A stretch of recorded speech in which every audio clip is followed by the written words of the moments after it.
Organization of the Americans, the Partido Comunista ng Pilipinas against Quirino, and today's Communist Party of the Philippines versus Marcos, MNLF, MILF versus Marcos, MILF versus everybody else. So adunay progressive development, no?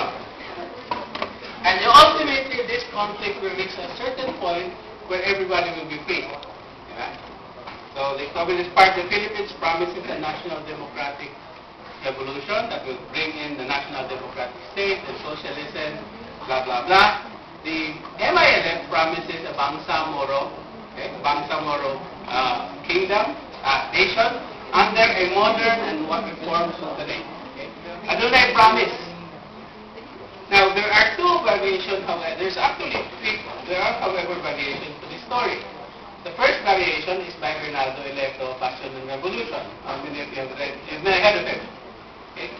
Bernardo Electo said that Filipinos actually revolt not on the basis of liberalism, not on the basis of ideas coming from Europe, not on the basis of it came from the experience of Spanish religiosity. The word kasama in Electo, it's not Marxism, it's religion that drives us. Okay? So first variation on that, because it doesn't show now we progress from colonialism to nationalism to socialism.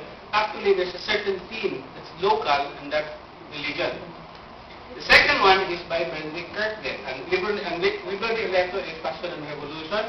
The second one is by Benedict Kirkgate, whose book, The Hook Balahap, The Hook Rebellion, The Hook Revolt, which is still classic. It's the only book on the hooks up to now. And an argument ni Kirkgate is that peasants do not normally follow Marx. They don't read Marx, they don't read Lenin. They actually develop their own sense of moral order. So that the Partido Comunista ng Pilipinas failed because they did not understand its moral order. And the third one is by Thomas McKenna, Muslim Rulers and Rebels. Palit ko na ninyo gapon today. Ang explanation is why is it that Moros joined the rebellion of the MNLF. So nag-field work siya sa Cotabato and he found out that it wasn't necessarily Islam or the threat of Islam being destroyed by Christians that prompted Moros to rebel, to join the MNLF. It was their families were attacked, their communities were being destroyed, their fathers were killed, their mothers were killed. Okay?